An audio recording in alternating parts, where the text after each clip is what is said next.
these events, we're as open and honest as we can be. There will always be some issues that we can't talk about if they're around individuals and involve the integrity of individuals. The most important thing, as always, is feel free to ask whatever question you think is necessary. I'd much rather us be able to answer any questions you have. Has David Lyons signed for too long? David Lyons is contracted to us for next season. That contract is sound and solid. So unless we decide otherwise, David Lyons is staying here. I think we're going to be come the end of the season. Well, Mark mentioned earlier that one of the things I asked the boys to do after the European series of games, because that's where, at that stage, it's a good point to review your season, but also you've played some of the best teams in Europe as well, so you've really been tested as a team. And what the players did, what the coaches did rather, was against each one of their individual areas, they did an in-depth review of the season to date, and they put a presentation together.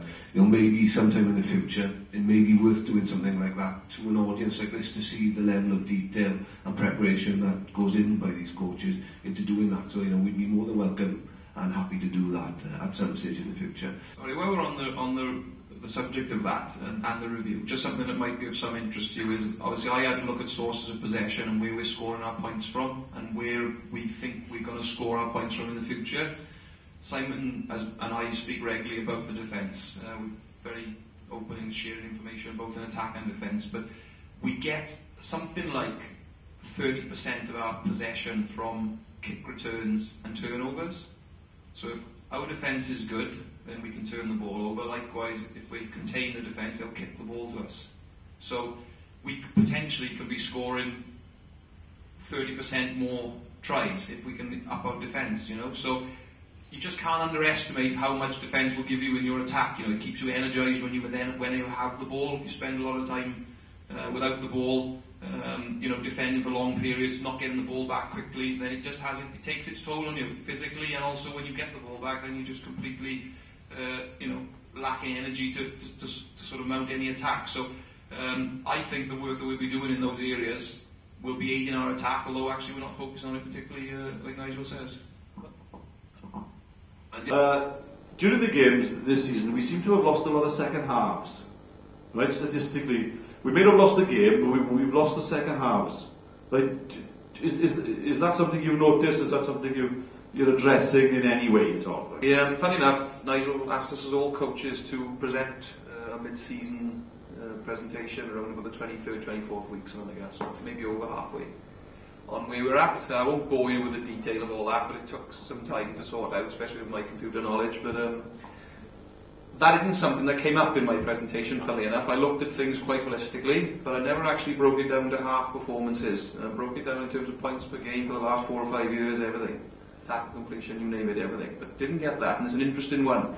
And the first thing people will say to that is, they'll go automatically straight to the strength and conditioning and say, are we fit enough? And I would 100% refute that, because this group of players is probably, and Brad might saying me being the fittest we've had certainly in his time here, I would say. I think we've got a yo-yo test which we use as an aerobic sort of marker for the boys, and they're well above where we wanted them to be. So in terms of that, that's not an issue. Probably game management would have a lot to do with it, I should imagine, and dare I say it, something that's come up already, maybe that little bit of injection of quality off the bench. As much as we've got very good youngsters, sometimes it is nice to bring on some hardened international players off the bench.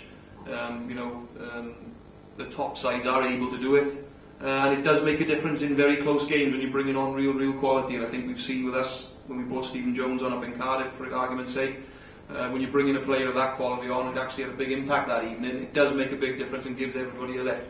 And that's not taking anything away from the guys that we've got on the bench, of course, but I would say from my point of view, that would have a big impact on it, probably the game management and perhaps a little bit of the strength in depth that's coming onto the field maybe in those big games.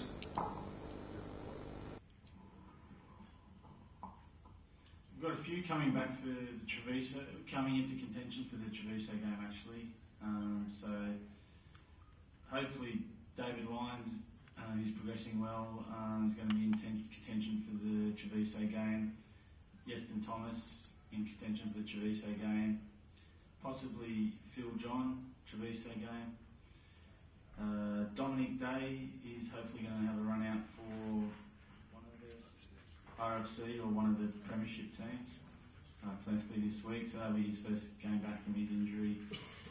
Pete Edwards is back now playing from his broken arm. Lou Reed is going to be in contention for the Treviso game after having a little bit of maintenance done on his body. Deacon Manu is struggling to recover from a broken arm because his bone isn't growing, so that's a problem for him. Anyone else?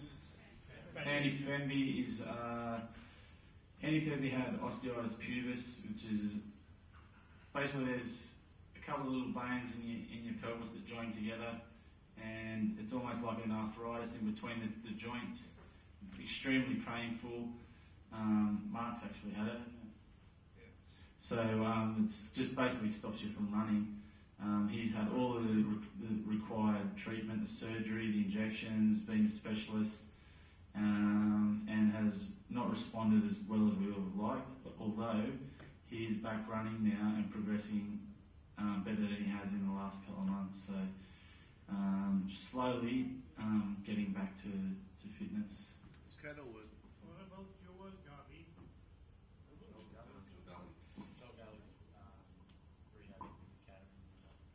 Kettlewell. Yeah, Kettlewell will be next season really. Joe Garley, again, we won't see Joe until next season. But on a real positive note, we've looked ahead in terms of selection for the Treviso game. We've requested that all our Welsh players return to training next week, so they'll all be back on Thursday. And we were just talking the other day about the potential backline we can put out against Treviso. And it will look something like, we've got the selection options of Tavis Noyle or Gareth Davis, Steve Jones at 10, we've got John Davis, Regan King, Stodds on one wing, George North on the other wing. God knows where we're going to fit John Lamont in. And you've got Reece Gleeson who go full back as well, on top of all the other players that we've had. So all of a sudden, it really looks exciting about what this team is going to look like in the run into the end of the season.